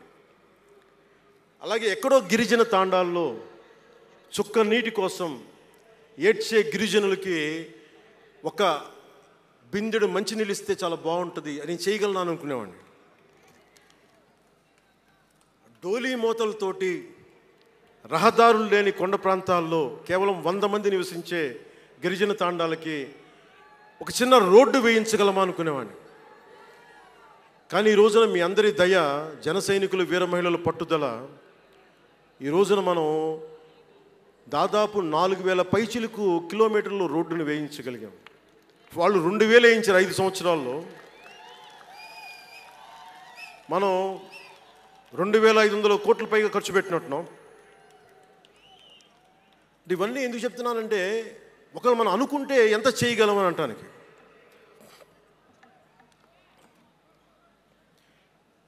సమస్యలు ఏమున్నాయి మన దేశంలో ఇప్పుడంటే, ముఖ్యంగా పార్టీలో వేదిక పైన ఉన్న నాయకులకి, జన సైనికులకి, మీ అందరికీ కూడా ఇది చాలా కీలకమైన సమయం. 2047 విజన్ అని మాట్లాడుతున్నారు గౌరవ ముఖ్యమంత్రి గారు. 2047 ప్రధానమంత్రి గారు మాట్లాడుతున్నారు. వికసిత్ భారత్, స్వర్ణ ఆంధ్రప్రదేశ్, $2 ట్రిలియన్ ఎకానమీ, భారతదేశం ప్రపంచంలోనే 3వ ఆర్థికంగా బలంగా ఉండే దేశం అవ్వాలని ఆలోచిస్తూ ఉన్నాం. ఇంత బలమైన దేశం కావాలి అంటే బలమైన ప్రజలు ఉండాలి, బలమైన నాయకత్వం ఉండాలి. నేను ఎందుకు ఇంత తపన పడతాను మీ అందరి కోసం అంటే, నాకు ఈజీగా వెళ్ళిపోయే వ్యక్తులు అవసరం లేదు, నాకు గోల చేసే వ్యక్తులు అవసరం లేదు. దేశం కోసం నిలబడే యువత కావాలి నాకు, చీల్చి చెండాడే యువత కావాలి నాకు దేశం కోసం. అంటే ఎందుకు చెప్తున్నానంటే, సర్దార్ వల్లభాయ్ పటేల్ గారిని అడిగారంట. బెంగాల్ రాష్ట్ర విభజనప్పుడు 1920లో విభజిస్తున్నాం అనుకున్నప్పుడు దేశంలో ఉన్న జాతీయ నాయకులు అందరూ వచ్చారు, జరగకూడదని ఆప్ చేశారు. అలాంటిది భారతదేశాన్ని పాకిస్తాన్గా, భారత్గా విభజిస్తుంటే మీరు ఎందుకు చేయలేకపోయారు, ఆపలేకపోయారు? ఒక రాష్ట్రాన్ని ఆపగలిగినప్పుడు ఇది ఎందుకు ఆపలేకపోయారంటే, ఆయన అన్న మాటలు ఏంటంటే, మాకు వయసు అయిపోయింది, పెద్దవాళ్ళం అయిపోయాం, జైలులో నలిగిపోయాం, సరికొత్త యువరక్తాన్ని తయారు చేయలేకపోయాం, మాకు శక్తి సన్నగిల్లింది అని. అందువల్ల వదిలేయాల్సి వచ్చింది చేతులు అని. అది నాకు చాలా ప్రేరణ అయింది. నెక్స్ట్ అందరం, గౌరవ ముఖ్యమంత్రి గారు వికసిత్ ఆంధ్రప్రదేశ్ కోసం ఆలోచిస్తున్నారు. నేను వికసిత్ ఆంధ్రప్రదేశ్ కోసం ఆలోచించే వాళ్ళు ఉన్నారు. నేను ఆలోచిస్తుంది భవిష్యత్తుని నిర్మించగలిగే యువ నాయకత్వం. ఈరోజు ఒక్కడు తలుచుకుంటే ఎంతమంది ఎమ్మెల్యేలు వచ్చారో చూడండి. ఫస్ట్ టైం ఎమ్మెల్యేలు ఎంతమంది ఉన్నారు? అలాంటిది మీ నుంచి ఊరికి 100 మంది నాయకుల్ని తయారు చేయాలి. రాష్ట్రం నుంచి జాతీయ స్థాయిలోకి వెళ్ళగలిగే 100 మంది నాయకుల్ని తయారు చేయగలగాలి. అదే నా లక్ష్యం, నా స్వప్నం 2047కి. అంటే ఎలా ఉండాలి అంటే, విదేశాలకి వెళ్ళాల్సిన అవసరం రాకూడదు ఇంక మనకి. మన దేశానికి మనం వీసాలు డినైల్ చేసేంత స్థాయి భారతదేశంలో ఉండాలి అంటే, దేశాన్ని, సమాజాన్ని నడిపే నాయకులు మీలో నుంచే పుట్టాలి. నేను చేస్తాను దానికి ప్రోగ్రామ్స్. ఈ రోజున వేదిక పైన ఉన్న స్పోక్స్ పర్సన్స్ అందరూ ఎలా వచ్చారనుకుంటున్నారు మీరు? హరిప్రసాద్ గారికే చెప్పాను నేను, సార్ ఎలా చేయమంటారు సార్ మమ్మల్ని అని అడిగితే, మీరు వెళ్ళి జనంలోకి వెళ్ళండి, ఎవరైతే మాట్లాడగలరో వాళ్ళు పిలవండి అంటే, అలా పిలిస్తేనే ఇక్కడున్న స్పోక్స్ పర్సన్స్ అందరూ కూడా జనం మధ్యలోంచి పికప్ చేసిన వాళ్ళు అలా తయారు చేశాం. పార్టీ నిర్మాణాన్ని అలా చేశాం. నా కోరిక ఆంధ్రప్రదేశ్, తెలంగాణ నుంచి దేశాన్ని ప్రభావితం చేసే 100 మంది యువ నాయకుల్ని, మహిళలు కావచ్చు, యువకులు కావచ్చు, అదే నా లక్ష్యం. దానికోసం పనిచేద్దాం మనందరం. ఎందుకంటే సరైన నాయకులు లేకపోతే చిల్లర వేషాలు వేసేవాళ్ళు, పనికి మాలిన వేషాలు వేసేవాళ్ళు చూసాం కదా గత ప్రభుత్వంలో ఎలా ప్రవర్తించారు. వాళ్ళు వచ్చారు అంటే బలహీనత మనది, తప్పు మనది. ఎవడు వచ్చినా వదిలేస్తున్నాం మనం. అందుకని మీరందరూ దానికి సంసిద్ధం అవ్వండి. ఇంకొక మాట వాళ్ళు మాట్లాడింది ఇందాక ఆ ఇంగ్లీష్ పత్రికలో ఒకటి చెగువేరా గురించి మాట్లాడారు, దానికి సమాధానం చెప్పాను. ఇంకోటి ఏమంటారంటే Pawan Kalyan has suddenly become a Hindu defender, a sanatani defender అని. Do have to become a defender for sanatana dharma? It is within my blood. I don't have to prove it. ఈరోజు today maybe you might be seeing it today. Always I had it in my blood. నేను 21 ఇయర్స్లో కూడా 14 ఏళ్ల వయసు నుంచి right from the age of 14 I was doing దీక్ష. 14 సంవత్సరాల నుంచి ఎప్పుడు అయ్యప్ప దీక్ష చేసేవాడిని. మొన్నే మా అన్నయ్య, మా నాగబాబు, మా అమ్మ, నేను ఒక ఫోటో చూపించారు ఎవరో. నేను కాషాయ బట్టలో ఉన్నా. మా అన్నయ్య, మా పెద్దన్నయ్య, మా చిన్నయ్య, మా పెద్దన్నయ్య, మా అమ్మ నవ్వుతూ ఉన్నారు. నేను ఈ ఫోటో ఎలా పెట్టానంటే ఏంటి జీవితం, వైరాగ్యంతో ఉండేవాడు. అంటే నేను నా ధర్మం మీద నాకు అంత గౌరవం. సో నాకు మీరెవరు కొత్తగా సర్టిఫికేట్లు ఇవ్వాల్సిన అవసరం లేదు, నేను మీకు ప్రూవ్ చేసుకోవాల్సిన అవసరం అంతకంటే లేదు. అంటే చిన్నప్పుడు ఎలా ఉండేయండి పరిస్థితులు, ఏదైనా మాట్లాడదాం వీళ్ళందరితో అంటే సడన్గా నువ్వు తిరుపతి లడ్డూలు కల్తీ అయిపోతే నువ్వు ఎర్ర బట్టలు వేసుకొని ఇవన్నీ మాట్లాడుతున్నావు అంటే నేను చెప్పండి, మీరు ఇప్పుడు దాకా 219 టెంపుల్స్, 219 టెంపుల్స్ అపవిత్రం చేస్తే, మన అంతర్వేది రథాన్ని తగలబెడితే నేను వచ్చిండొచ్చు కదా. రామతీర్థంలో రామచంద్రుల వారి విగ్రహాన్ని తల నరికేస్తే నేను బయటకు వచ్చి గోల చేసి ఉండొచ్చు కదా. ఎందుకు స్టేట్మెంట్గా పరిమితం అయ్యాం? చిన్నప్పటి నుంచి మా ఇంట్లో రామనామ జపం ఉండేది. మా నాన్న ఉమ్మడి కమ్యూనిస్ట్ పార్టీ సభ్యుడు, ఎథీస్ట్ ఒకప్పుడు, టీన్స్లో 20లో. ఆయన మరి ఎలా మారిందో మనసు తెలియదు కానీ విపరీతం రామభక్తుడు అయిపోయాడు నేను పుట్టేటప్పటికి. మా ఇంట్లో ఎప్పుడూ రామనామమే ఉండేది. ఆ రామనామాన్ని జపిస్తూనే నాకు జబ్బు వచ్చినా మా నాన్న రామనామం చెప్పేవాడు. అలాంటి రామనామం జపించే మాకు రాముడి విగ్రహం తల నరికేస్తే కోపం రాకూడదంటారేంటి మీరు? ఇదే మీకు ఒక మహమ్మద్ ప్రవక్తకి పవిత్ర రంజాన్ మాసంలో మహమ్మద్ ప్రవక్తకి మీరు ఒక మాటని దూషించగలరా? దూషించి బతకగలరా?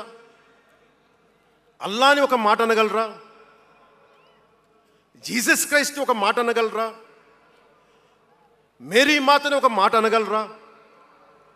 కానీ పార్వతీ దేవిని తిడతారు, లక్ష్మీ మాతని తిడతారు. అంటే నువ్వు ఇస్లాంకి అపవిత్రం జరిగితే మాట్లాడితే సెక్యులరిజం, జగన్మాతకి కానీ, పార్వతీదేవికి కానీ, శివుడికి కానీ, రాముడికి కానీ, అయ్యప్పకి కానీ అపవిత్రం జరిగితే మా మనోభావాలు బాధపడకూడదు, గాయపడకూడదు, నోరు మూసుకొని కూర్చోవాలి. ఆ జనరేషన్ పోయిందిరా బాబు, ఆ జనరేషన్ పోయింది. ఒక తప్పుని తప్పుగానే చెప్తాం. ఒక హిందువు ఒక ముస్లిం పట్ల తప్పు చేస్తే తప్పనే చెప్తాం. ఓల్డ్ సిటీలో ఉండే ఒక నాయకుడు 15 నిమిషాలు కళ్ళు మూసుకోండి, పోలీసుల్ని మేము హిందువులకి ఏంటో మేము చూపిస్తామంటే అది తప్పు పట్టకూడదంటే ఎట్లా? అది మతోన్మాదమా? ఏం మాట్లాడుతున్నారు మీరు? బతుకమ్మ బతుకమ్మ బతుకమ్మ అని చెప్పి బతుకమ్మ పాటని మీరు వెటకారం చేసి ఓల్డ్ సిటీ నాయకుడు మాట్లాడితే దాన్ని డిఫెండ్ చేసుకోవటం హిందూ అహంకారం అంటే నేను ఏం చెప్పను నేను? అంటే అల్లాహకు ఒక న్యాయం, మహమ్మద్కి ఒక న్యాయం, అమ్మవారికి ఇంకో న్యాయమా? అలా కుదరదు బాబు. ఈ ధర్మం అందరికీ సమాన అవకాశం ఇచ్చింది. సనాతన ధర్మం ఉండబట్టే సనాతన ధర్మం ఉండబట్టే విజయనగర రాజులు మస్జిద్ కట్టించారు. సనాతన ధర్మం కాబట్టే బంగ్లాదేశ్ని హిందువుల రక్తంతో తడిపి బంగ్లాదేశ్కి విముక్తి కలిగించాం. ఈ చరిత్ర తెలుసుకుంటే కదా. దేశ విభజన జరిగింది. మీరు ఎంతమందికి తెలుసు దేశ విభజన కష్టాలు? మీరు సినిమాలు నరుస్తారు. అక్కడ తాగిపోయారు మీరు. నేను అక్కడ తాగలా. నేను అమితాబ్కి ఫ్యాన్ని, నేను చిరంజీవి గారికి ఫ్యాన్ని. కానీ దేశానికి అంతకంటే పెద్ద ఫ్యాన్ నేను. అంటే మీరు మనందరికీ బాబాసాహెబ్ అంబేద్కర్ గారి గురించి తెలుసు. First law minister of Bharat. ఎక్కడికి వెళ్ళినా ఆయనకి 100 అడుగులో, ఏ తెలంగాణకి వెళ్ళినా ఆంధ్రాకి వెళ్ళినా 100 అడుగులో ఇంకా పైన విగ్రహం పెట్టి మనం ఆరాధిస్తాం. మీకు ఎవరికైనా తెలుసా? అంటే సనాతన ధర్మాన్ని తిడతా ఉంటారు. మీకు ఎవరికైనా తెలుసా? పాకిస్తాన్ ఫస్ట్ లా మినిస్టర్ దళిత కమ్యూనిటీకి చెందిన జోగేంద్రనాథ్ మండల్. ఆయన పేరు ఎప్పుడైనా విన్నారా? ఎంతమంది వినుంటారు? ఆయన ఏ పరిస్థితిలో చచ్చిపోయారో తెలుసా? ఆయన నేను భారతదేశాన్ని నమ్మను, పాకిస్తాన్ని నమ్ముతాను అంటే అంబేద్కర్ గారితో సహా చాలామంది వద్దని చెప్పినా కానీ ఆయన పాకిస్తాన్కి వెళ్ళిపోయి దాన్ని బంగ్లాదేశ్లో చాలా హిందూ జిల్లాలు కలిపేసి, ఆయన దళిత కులాల నుంచి వచ్చిన వ్యక్తి. అందరూ ఆయన మాటలు నమ్మి ఆయన సమాజం హిందువులందరూ ఉండిపోతే దేశ విభజన తర్వాత జరిగిన గొడవల్లో దాదాపు ఆయన కుటుంబంలో బంధువులందరినీ ఊచకోతకోసి చంపేశారు. పాకిస్తాన్ లా మినిస్టర్గా వెళ్ళిన వ్యక్తి భారతదేశానికి తిరిగి కాందీసుకుడుగా వచ్చి చనిపోయారు ఆయన. అంటే ఏం చెప్తున్నది ఇది? 10-12% ఉండే హిందువులు పాకిస్తాన్లో, 10-12% ఉండే హిందువులు ఉండే పాకిస్తాన్లో, బలూచిస్తాన్లో అంతమంది ఉండే హిందువులు ఈ రోజున 1%-2% పడిపోయారు. బంగ్లాదేశ్ గొడవల నుంచి హిందువులు పారిపోతున్నారు. మన దేశంలో అలా జరిగిందా? ఎంత మర్యాద ఇస్తాం ఇస్లాంకి? నా దగ్గర ఉండే వ్యక్తులను అడగండి, ఇస్లాం పాటించే నా దగ్గర ఉండే నా సన్నిహితులను అడగండి. ఇది పవన్ కళ్యాణ్ గొప్పతనం కాదు, సనాతన ధర్మం నాకు నేర్పింది ఇది. నువ్వు రాముణ్ణి ఆరాధించు, అల్లాని గౌరవించు, అల్లాని ద్వేషించమని మాకు సనాతన ధర్మం చెప్పలా. ఇది చెప్పాలి, అర్థం చేసుకోవాలి. ఈ సూడో సెక్యులరిస్టులు, కుహానా సెక్యులర్ వాదులు. నేను ఒకసారి వైజాగ్లో 19లో ఒక సీనియర్ నాయకులను అడిగాను. నేనేమడిగానంటే secularism, what is the true meaning of secularism అని. అలా మాట వచ్చి నేనేమడిగానంటే, మీరు ఒక హిందువు తప్పు చేస్తే ఖండించండి, ఒక ముస్లిం పట్ల ద్రోహం చేస్తే ఖండించండి, శిక్షించండి. అలాగే ఒక ముస్లిం ఒక హిందువుల్ని ద్వేషించినా దాడి చేసినా శిక్షించండి. ఇద్దరికి శిక్ష ఒకటే. అలా కాకుండా వీళ్ళనంటే ఓట్లు పోతాయి, వీళ్ళంటే ఓట్లు పోవని ఓట్లు రాజకీయం చేస్తేనే కదా ఈ రోజున ఇంత హైందవం భగవాన్ ఎందుకు ఉందంటే దీనివల్లే. Because of pseudo secularists. ఈ రోజున ఇది జరుగుతుందంటే because of you pseudo secularists, because of you. మీరే కనుక secularism, if you would have applied in the true spirit, there would have no need for the changes what are there today. మీరు చేశారు తప్పులు. ఆ రోజు నేను అడిగా, ఓల్డ్ సిటీలో పాత బస్తీ హైదరాబాద్లో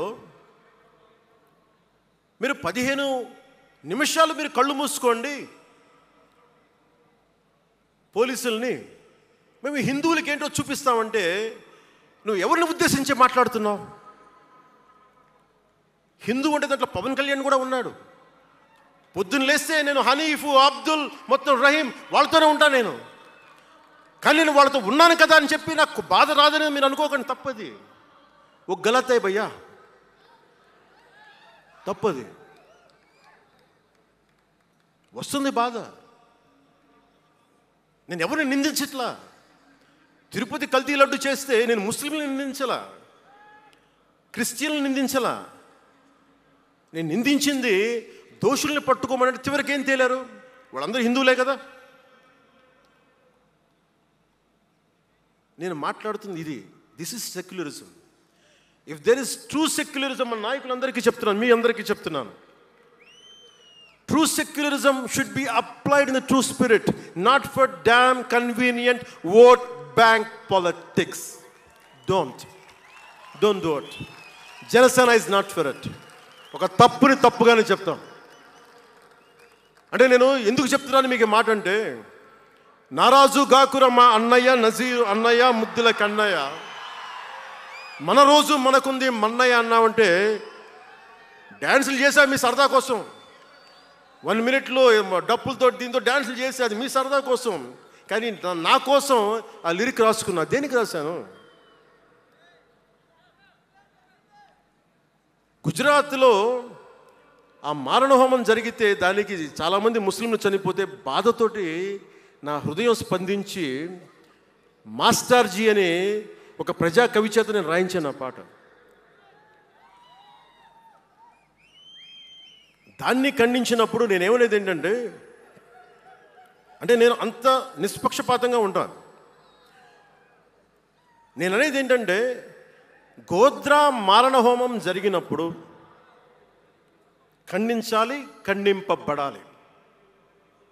there is no second thought about it.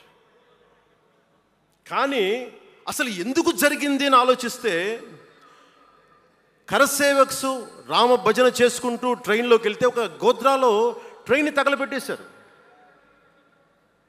మరి దాని గురించి కూడా మాట్లాడాలి కదా. ఇది తప్పు, ఇది కూడా తప్పే. అలా జరిగి ఉండకుండా ఉండాల్సింది. బాధే నాకు. ఆ రోజు నేను సినిమాలో ఉన్నా కాబట్టి నారాజు గాకరని పెట్టా. అదే కనుక అలాంటి సంఘటన నుండి ఏం చేయాలి మనం? అలాంటి తప్పులు జరిగితే మొదటి తప్పు చేసిన వాడినే వెతికి వెతికి పట్టుకొని జ్యూస్ లాగా సెకండ్ వరల్డ్ వార్లో జర్మనీని ఎలాగా సౌత్ అమెరికాకి వెళ్ళినా ఎలా పట్టుకొని శిక్షించారో మొస్సాద్, అట్లాగా తప్పు ఎవడు చేయనండి, either is a Hindu or Muslim, ఎవరైతే మొదటి తప్పు చేశారో వాళ్ళని కనుక శిక్షిస్తే పర్యవసానమై ఉండవు. ఇది చాలా బలంగా ఆలోచించాలి. అంటే ఇవన్నీ ఎందుకు చెప్తున్నాను, ప్రతి ఒక్కరూ చాలా క్షుణ్ణంగా వినాలి.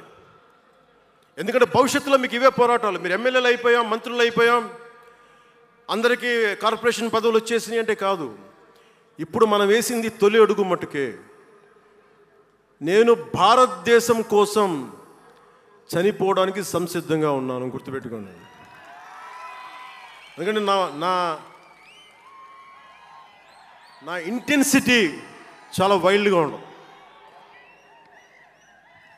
అంటే మాట్లాడితే సంస్కృతాన్ని తిడతారు, హిందీని మీరు రుద్దుతున్నారు, సౌత్లో దక్షిణాదిని అంటారు. అన్ని దేశ భాషలే కదా. మన తమిళనాడులో తమిళ్ హిందీ రాకూడదు అంటుంటే నాకు అనిపించింది మనసులో ఒకటే, అప్పుడు తమిళ సినిమాలను హిందీలోకి డబ్ చేయకండి. డబ్బులేమో హిందీ నుంచి కావాలి, ఉత్తరప్రదేశ్ నుంచి డబ్బులు కావాలి, బీహార్ నుంచి డబ్బులు కావాలి, ఛత్తీస్గఢ్ నుంచి డబ్బులు కావాలి, కానీ హిందీ మాకు వద్దంటే అది ఎలా న్యాయం? పనిచేసే వాళ్ళందరూ మనకి బీహార్ నుంచి రావాలి, కానీ హిందీని ద్వేషిస్తానంటే ఎట్లా? ఇవన్నీ మారాలి కదా. అందుకని భాషల్ని ద్వేషించాల్సిన అవసరం లేదు.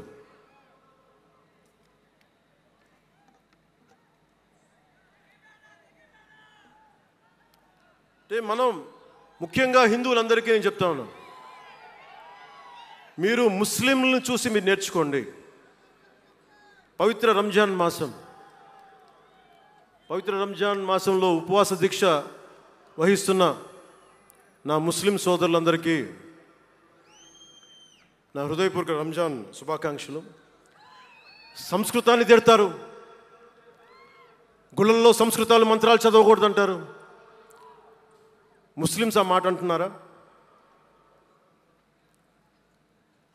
అరబిక్లోనే కదా, ఇద్దరు హిందూ ముస్లిం, ఐదర్ ఆంధ్రప్రదేశ్లో ముస్లిం కావచ్చు, తెలంగాణలో ఉన్న ముస్లిం కావచ్చు, తమిళనాడులో ఉన్న ముస్లిం కావచ్చు, అరబిక్లోనే కదా మంత్రాలు చదువుతారు, ప్రార్థిస్తారు. హిందూ ధర్మంలో సంస్కృతంలో చేస్తారు. దానికి ఏంటి సమస్య? తమిళంలో చదవాలా, తెలుగులో చదవాలా, కన్నడంలో చదవాలా? ఆ విధి విధానాలు ఉన్నాయి, వదిలేసేయండి వాటిని. వాటి జోలికి వెళ్ళకుండా కష్టాలని వాటిని పట్టించుకోండి.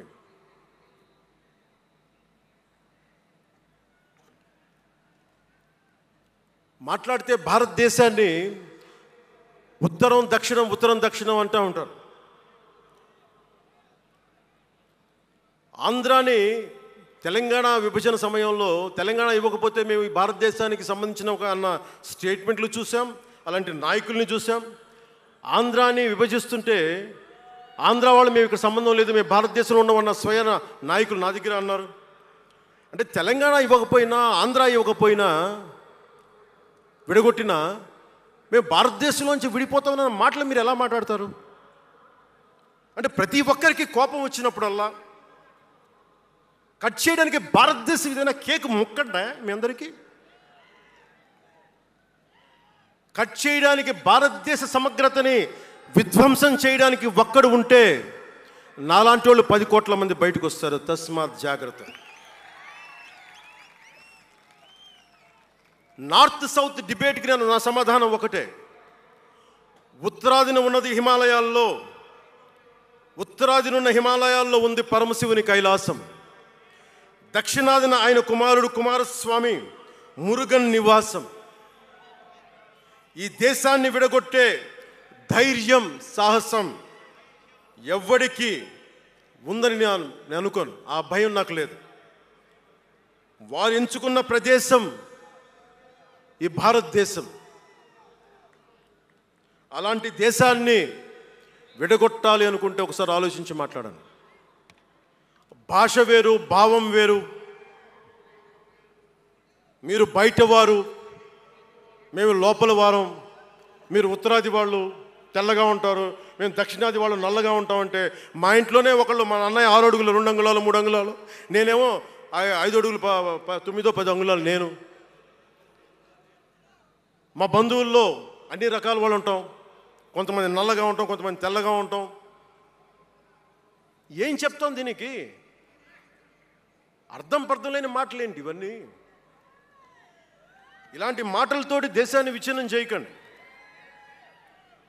రాజకీయ వైరుధ్యాలు వేరు, ఆ వైరుధ్యాలు ఉండడం సహజం. వైరుధ్యాలు ఉన్నాయి అని నెపం మీద దేశాన్ని ముక్కలు చేయకండి. దక్షిణాదినున్న సెంగోల్, ఉత్తరాదినున్న ఢిల్లీ పార్లమెంట్లో ఉంది. ఒకవేళ వైరుధ్యం వస్తే వేర్పాటువాదం విడిపోమని కాదు, అది కాదు, కలిసి పరిష్కారం వెతకమని. డీలిమిటేషన్ ఉంది ఈ రోజున. డీలిమిటేషన్ జరిగితే పార్లమెంట్ సీట్లు దక్షిణాదికి తగ్గిపోతాయి అంటే అసలు తగ్గుతాయా లేదని డిస్కషన్ పెట్టండి. దానికి నేను రూపీ సింబల్ మార్చేస్తాను, నా భాషలో పెడతానంటే అప్పుడు మేము తెలుగులో కూడా పెట్టాలి. దానికి కన్నడ వాళ్ళు కన్నడంలో పెట్టాలి, గుజరాతీ వాళ్ళు గుజరాతీలో పెట్టాలి, మహారాష్ట్ర వాళ్ళు మహారాష్ట్రలో పెట్టాలి. దేనికైనా ఒక వివేకం, ఆలోచన ఉండద్దా?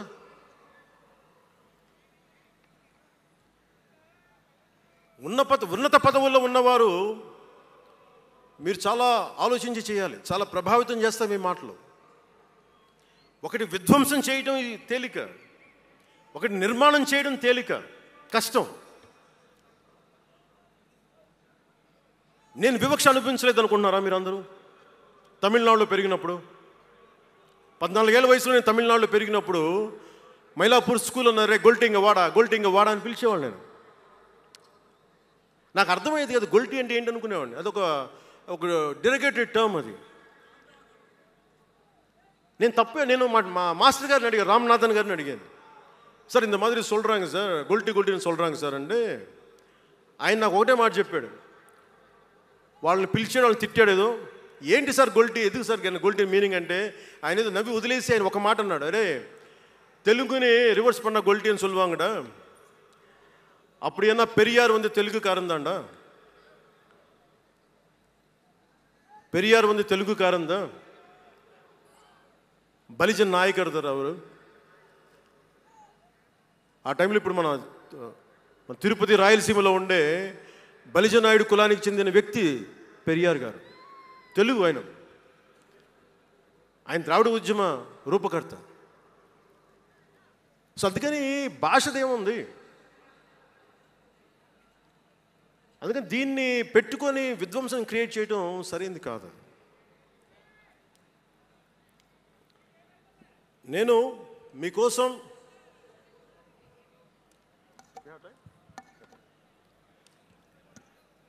జన సైనికులకి, వీర మహిళలకు, నాయకులకు, అండగా ఉన్న శ్రేయోభిలాషులకు, ఆదరించిన ప్రజలకు, నమ్మి నిలబడ్డ సహచరులకు ఒకటే చెప్పదలుచుకున్నాం, మీరే నా బంధం, మీరే నా అనుబంధం, మీరే ఈ జనసేనానికి రక్త సంబంధం. మనందరికీ ఒక కీలక కర్తవ్యం ఉంది. దాని గురించి మాట్లాడుకోబోయే ముందు కవి శేషేంద్ర వాక్యాలు చెప్పి ముగిస్తాను. ఒక తరాన్ని ప్రసవింపజేయడం అంటే ఒక తమాషా కాదు, ఒక నిండు కళల జగత్తుని మేల్కొల్పడం. ఒక దశాబ్దన్నర రాజకీయ ప్రస్థానంలో అలుపెరిగిన పోరాటం చేసిన తర్వాత లభించిన చారిత్రాత్మక విజయం అది. అందుకని మీ అందరికీ చాలా బాధ్యతగా ముందుకెళ్దాం. ఈ విజయం పుట్టుకే 100% స్ట్రైకింగ్ రేట్. అందుకే దేశం మొత్తం చూసింది. ఆ బిడ్డని మనం కాపాడుకోవాలి, చాలా జాగ్రత్తగా చూసుకోవాలి. మనందరం ఈ బిడ్డ పట్ల ఎరుకుతో ఉండాలి, బాధ్యతతో కాపాడుకోవాలి. జనసేనాని శిశువు తనని తను కాపాడుకోగలిగే వరకు మనం ఈ బిడ్డని కాపాడితే అది పెరిగి పెద్దై సమాజాన్ని కాపాడుతుంది, దేశాన్ని రక్షిస్తుంది, విశ్వశాంతికి బాటలు వేస్తుంది. అందుకే ఈ బిడ్డని మనందరం కంటికి రెప్పలా కాపాడుకుందామని చెప్పి శపథం చేద్దాం. ఒక అవతారం, దాని పుట్టుక ఎలా ఉంటుందో మహాకవి శ్రీశ్రీ కవితా పంక్తుల్లో చెప్పి ప్రసంగాన్ని ముగిస్తాను. యముని మహిషపు లోహ గంటలు మబ్బు చాటున కణేల్మన్నాయి, నరకలోకపు జాగిరమ్మలు గొలుసు తెంచుకు ఉరికి పడ్డాయి, ఉదయ సూర్యుని సప్తాహయములు నురగలెత్తే పరుగు పెట్టాయి, కనకదుర్గా చండసింహం జూలు విదిలించింది, ఇంద్రదేవుని మనపటి ఏనుగు ఘీంకరిస్తూ సవాల్ చేసింది, ఆది సూకర వేదవేద్యుడు గుర్ఘరిస్తూ కోరసాచాడు, పుడమ తల్లికి పురిటి నెప్పులు కొత్త సృష్టిని స్ఫురింపింపజేశాయి, పుడమ తల్లికి పురిటి నెప్పులు కొత్త సృష్టిని స్ఫురింపించాయి. దీనిని లోతుగా ఆలోచించి, ఇక మన ఆలోచన తీవ్రత, భావ తీవ్రత అన్నీ ఉంటాయి. జన సైనికులు మీరు జాగ్రత్తగా ఉన్నంతకాలం మన ఎమ్మెల్యేలు అందరూ బాగుంటారు, మన మంత్రులందరూ బాగుంటారు, నేను కూడా బాగుంటా. మీరు డిసిప్లిన్లో పెట్టాల్సింది మమ్మల్ని కూడా డిసిప్లిన్లో పెట్టండి మీరు. అందుకని 11వ ఆవిర్భావ దినోత్సవం ముగించుకొని 12వ ఆవిర్భావ దినోత్సవం వైపు వెళ్తున్న మీ అందరికీ వచ్చినందుకు ప్రతి ఒక్కరికి ధన్యవాదాలు తెలియజేసుకుంటూ, మీ పెద్దలకి, నాకంటే వయసులో పెద్దైన వారందరికీ నా నమస్కారాలు తెలియజేయండి, పాదాభివందనాలు తెలియజేయండి. అందరూ క్షేమంగా ఇళ్ళకి వెళ్ళండి. సర్వే జనో సుఖినో భవంతు. జై జనసేన, జై జనసేన, జై భారత్, జై హింద్. జాతీయ గీతం. जनगण मन अधिनायक जय हे भारत भाग्य विधाता, पंजाब सिंध गुजरात मराठा द्राविड उत्कल बंगा, विंध्य हिमाचल यमुना गंगा उच्चल जलधि तरंगा तव शुभ नामे जागे तव शुभ आशीष मांगे गाहे तव जय गाथा जन गण मंगलदायक जय हे भारत भाग्य विधाता जय हे जय हे जय हे जय जय जय जय हे